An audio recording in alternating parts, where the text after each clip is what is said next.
కూటమి ప్రభుత్వం అధికారంలోకి రావడంతో జగన్ అరాచకాలు ఒక్కొక్కటిగా బట్టబయలవుతున్నాయి. ఇప్పటికే 500 కోట్ల వరకు ఖర్చు చేసి కట్టిన రేషికొండ రహస్యాలు వెలుగులోకి రాగా ఇప్పుడు తాడేపల్లి కోట కంచెలు అడ్డు తొలగాయి. పేదలను బలవంతంగా ఖాళీ చేయించి ఇంటి ముందు నిర్మించిన రహదారిపై ఆంక్షలు తొలగించారు.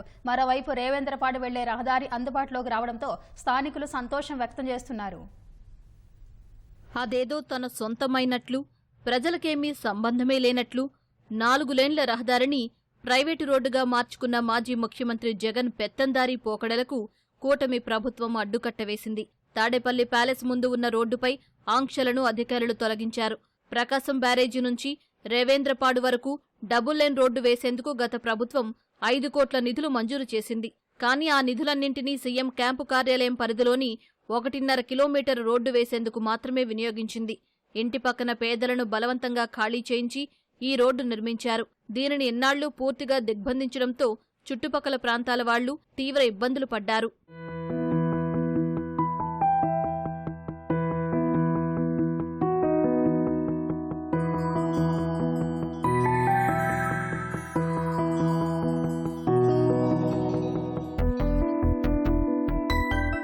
గతంలో ఈ రహదారిలో వెళ్లాలంటే ఉన్నతాధికారులు సైతం తమ ఫోటోలు, గుర్తింపు కార్డులు ముందుగా ఇస్తేనే అనుమతించేవారు. ప్రజాధనంతో నిర్మించిన డబుల్ లేన్ రోడ్డును ప్రైవేటు రోడ్డుగా మార్చేశారనే విమర్శలు వ్యక్తమయ్యాయి.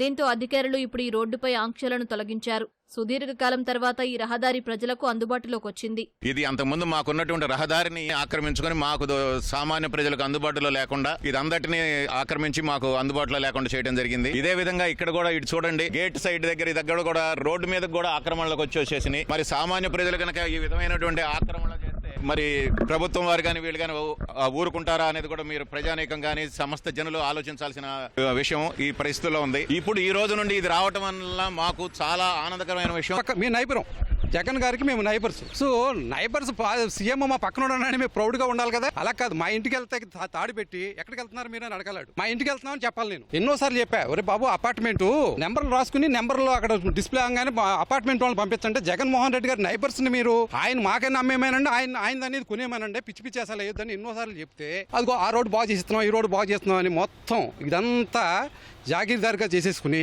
మళ్ళీ ఈ రోడ్లు వేసినన్ని పబ్లిక్ మనీ రోడ్డు ఆక్యుపై చేసి మళ్ళీ ఈ రకంగా గిల్లుస్ కట్టుకోవడం అతని యొక్క పిరికితనానికి చర్య. ఎవడైనా సీఎం పబ్లిక్ సర్వెంట్ ప్రజల యొక్క మన్ననలు పొందాలి. ప్రజల్ని అరెస్ట్ చేసేవాడు ఎప్పుడు భయపడితే వస్తాడు. ఆ తెలుగు తల్లి విగ్రహం తీసుకొచ్చి అక్కడ చెత్తపుట్లో ఇస్తాడు. జగన్ గారి ఇంటి పక్కనే ఉంటానండి.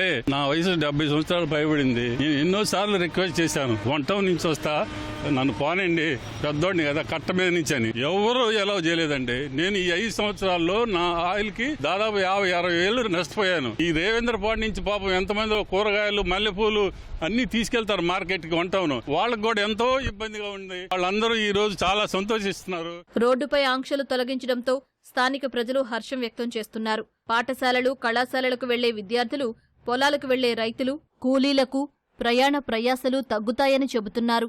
జగన్మోహన్ రెడ్డి కోటాను కోట్లు పెట్టేసి ఈ కోటలు కట్టడం ఏంటి? పాతకాలంలో రాజుల్లాగా ఈ కోటలు కట్టుకోవటం అవసరమైతే నేను డబ్బులు కడతానంటో. ఇది ప్రజాధనం, నీ ఇంట్లో సొమ్మ. ఆకాశంలో నీ కోటలో మామూలు ప్రజలంతానేమో నేల మీదనో లోయలోనా ఇయా జీవితాలు. సొంతం కోసం కట్టుకుని ఈ కోటనే ప్రజలు కూడా నడవకుండా చేసి పారేసేవంటే ఎంత దుర్మార్గం ఇది. కొన్ని సంవత్సరాలు నిన్ను గుడిసెలు కూడా తీసేసి నీ సొంతగా వేసుకుని దారి నువ్వు ఇంత కరెక్ట్ గా ఉన్నవాడైతే ప్రజావేదిక ఎందుకు కూల్చేశారు? నువ్వు కరెక్ట్ అయితే అంతే కదా. మరి ఇదే డబ్బుతో తీసుకెళ్లి, నువ్వు జనం డబ్బుతో తీసుకెళ్లి మళ్ళీ నువ్వు గెలుస్తావు అన్న ఉద్దేశంతో వైజాగ్ లో నువ్వు అట్లా పెట్టుకున్నావు. రుషికొండ ఎవరి సొమ్ము ఇదంతా? జనం మారారు కాబట్టి ఇవాళ ఈ పరిస్థితికి వచ్చింది.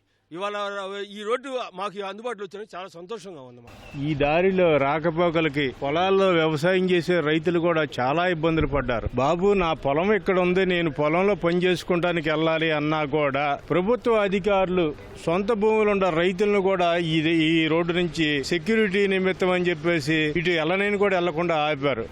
ఇది పెద్ద ఒక రాజదర్బార్లా, ఆయన ఎక్కడున్నా కానీ రాజదర్బార్లా కట్టుకునే ఇళ్లు. నేను పేదల మనిషిని, మాది పేదల కుటుంబం అని చెప్పి ఈ మాజీ ముఖ్యమంత్రి ప్రజలు చాలా తెలియగలడు. ఆయనకి ఎలా బుద్ధి చెప్పాలో అలా చెప్పారు. దాదాపు మున్సిపాలిటీ ఫండ్స్ అంతా కూడా ఎక్కడా డెవలప్మెంట్ లేని విధంగా ఈ రోడ్డుని డెవలప్మెంట్ చేసుకుని మొక్కల్ని సుందరీకరణంగా ఇలా తీర్చిదిద్దుకుని ప్రజల సొమ్మును దుర్యోగం చేశారు. నేను మొదట్లో ఇక్కడికి వచ్చినప్పుడు ఈ రోడ్లోనే తిరిగేవాడిని. తర్వాత ఈ ప్యాలెస్ కట్టాక ఈ రోడ్డు బంద్ చేశారు. అలా తిరిగి వెళ్లాల్సి వచ్చేది. అయితే ఈ బిల్డింగ్ లోకి చూడటానికి కూడా ఎవరికి తెలియదు, కూడా ఈ పక్క వాళ్ళు ఎవరికి కానీ ఎవరికి తెలియదు. ఆ భాగ్యం చంద్రబాబు నాయుడు గారు కల్పించారు. చూసే భాగ్యం ఏదో కలిసింది. ఇలా దారిని పోయే భాగ్యం కలిసింది. చాలా ఆనందంగా.